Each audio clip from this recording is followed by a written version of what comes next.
She's coming back now. Her breathing is returning. She can feel her own hands. She hears the voices in the room. Christ has risen. Yes, he has risen. On the Feast of Ascension, May 28, 1987, oil began to flow again from the icon of Mary and the Christ child. By 10:30, the marble container was half full. The oil was flowing at the rate of 1 drop per second. The house was filled with people. As usual, the priests were there. They sang songs and prayed the rosary together. Myrna was in the back of the room. Suddenly, oil flowed from her hands. She saw it, but didn't want anyone else to see it. She wanted them to continue the prayers. She tried to go to her room, but she fell down. The priests carried her and put her on the bed. The oil was flowing from her face, her hands. She had pain in her eyes. She entered into an ecstasy.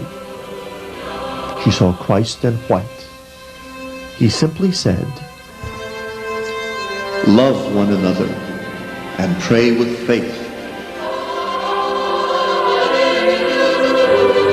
On July 22, 1987, 500 people prayed at the foot of the statue of Our Lady of Lebanon. During the prayer, oil flowed from Myrna's hands, face, and eyes.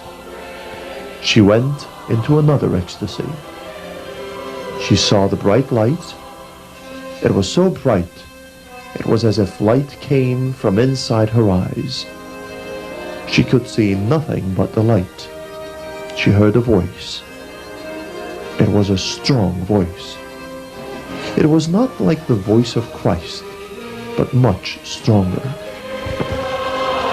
"My daughter, do not be afraid. Through your example, I will educate my generation. Pray, pray, and pray. And if you pray, say, Our Father, through the wounds of your beloved Son, deliver us."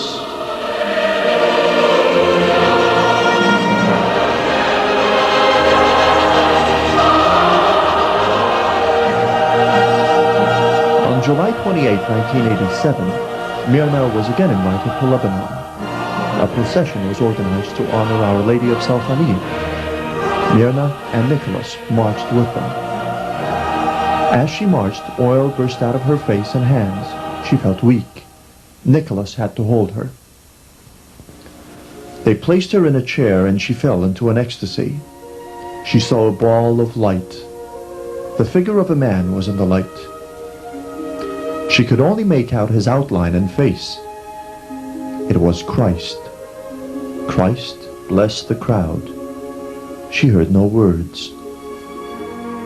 Back in Damascus on August 5th, oil again poured out of the icon.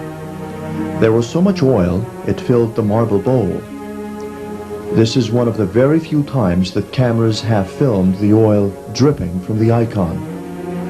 As you watch, you will see the oil come from between the glass and the paper picture, then build up on the bottom of the plastic frame.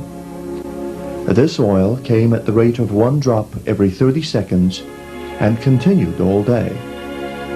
The oil from the icon is never consistent, and no one ever knows when it will form or drip. When the bowl is filled, Father Maluli will bring the key and empty the container. Watch the drop at the bottom of the frame. It will build up.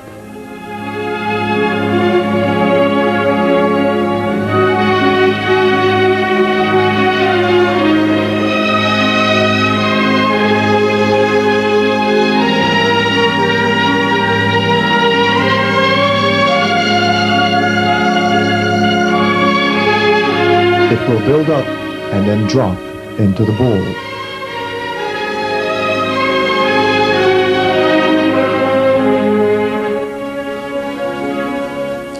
On the eve of the feast of Mary's Assumption into heaven, August 14th, 1987, the little house was packed with people. Myrna's face and hands broke out in oil. Everyone expected something to happen. This is one of the main feast days of the miracle of Damascus. Myrna's bedroom was filled with people. The patio, the living room, roof, stairs, and even the street were packed with people. The people prayed for Myrna and for a word from God.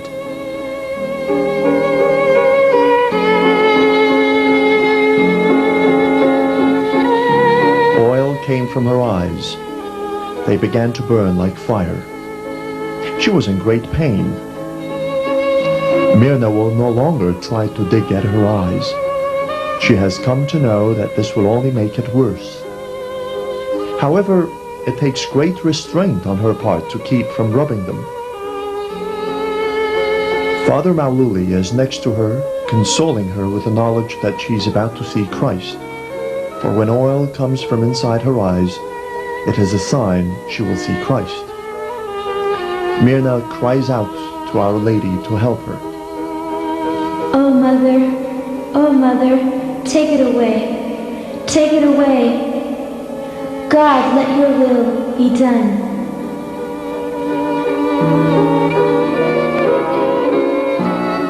Next to Myrna, a man named Garo was placed in a cot. He was diagnosed as brain dead ever since a car accident.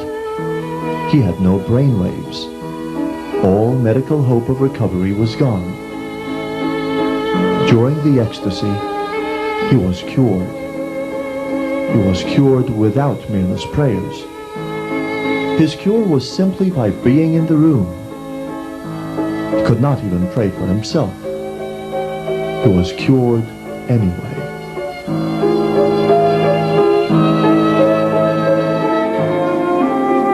Myrna's pain has stopped. She is in ecstasy. Myrna saw a beautiful white light and nothing else for a long time. To her, everything was now calm and peaceful. All thoughts of earth disappeared as she enjoyed the light. Then the figure of a man appeared in the light. He was also made of light, much brighter than the light around him. It was Christ. My daughter, she is my mother, from whom I was born. He who honors her honors me. He who denies her denies me. And he who asks from her receives, because she is my mother.